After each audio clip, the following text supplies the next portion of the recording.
Encinitas. I'm a ratepayer for the Water Authority. I'm not here as a kind of a knee-jerk opponent to all increases in governmental service costs. We are all adults. We understand things do cost more. It is a question, however, as to whether or not a meat cleaver is being used in this effort. And let me explain my position. I own a small business. My income is down significantly. My wife owns a small business. Her income is down significantly.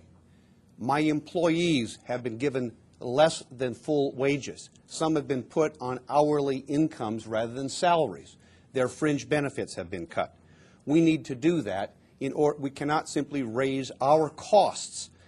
I was astounded when I saw the presentation by the expert from afar who was hired to tell us whether or not we needed to pay more money for our water. I was astounded because what he said was, look, we aren't the most expensive district, but I didn't hear that they visited with the city of Oceanside, who was the least expensive visit. Last week I appeared at this meeting by mistake. I thought that the rate increase was on that agenda.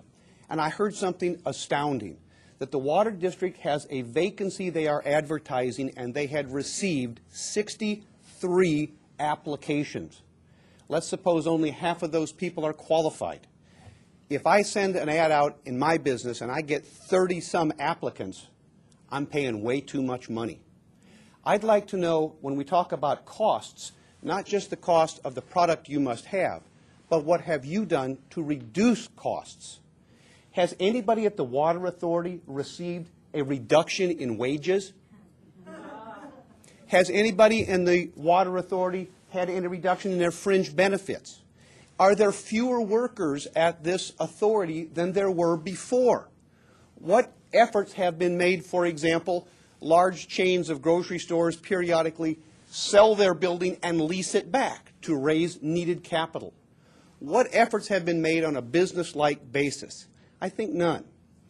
I want to end this with one other thing. I sent an email to everybody when I found out about this. It's the first city council meeting in Encinitas I've ever spoken at. And I appreciate Councilman Bond sent me a note, said thank you for, I appreciate that. The others, I'm sure, were busy. I'm sure they read them, and I appreciate it. I do want to direct this attention, however, to the response I got from Councilman Stocks, which offended me without limitation. Because I was told in that email that I did not understand the governance, I love that term, the governance of this water authority. Therefore, why did I think I could complain about a bloated bureaucracy?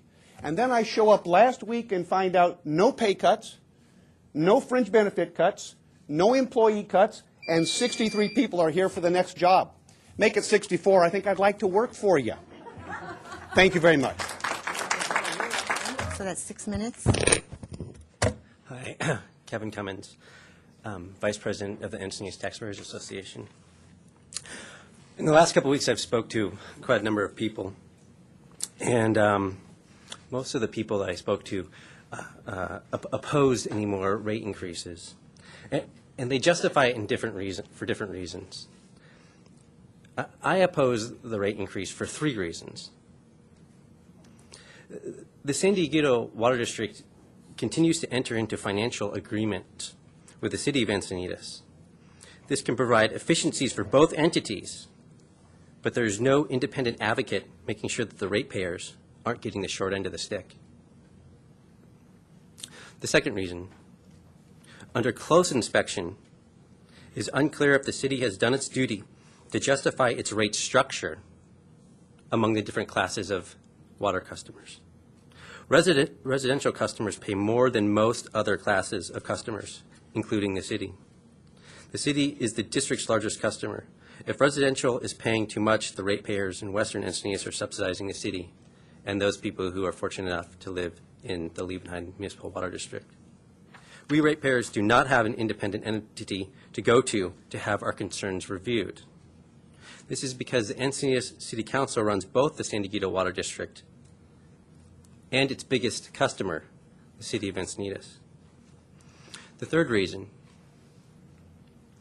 some of this rate increase is going to pay for staff pay and benefit increases. Much of the private sector is seeing salaries pull back, as are parts of the public sector.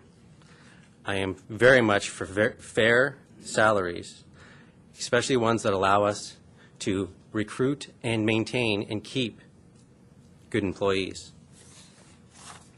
The current round of raises are not necessary or fair to the ratepayers. When you approved these raises, I was in the back, you had staff members cheering.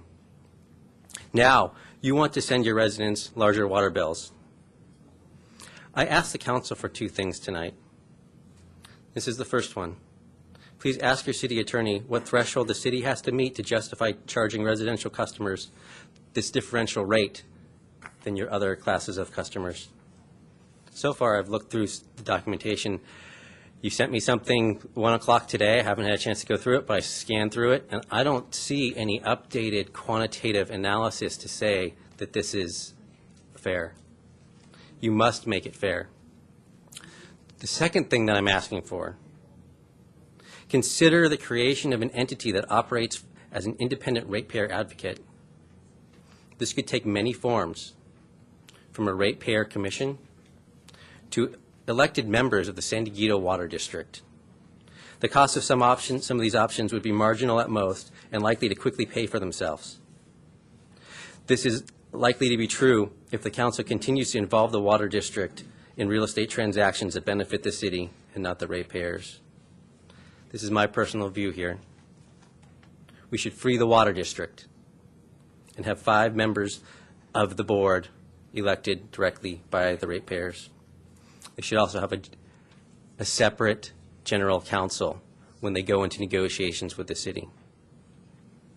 I have little doubt that an independent board of directors would find it much easier to bring us thoughtful policies and fair and transparent rates. Thank you. I have 172 protest votes from the Cardiff area of Encinitas.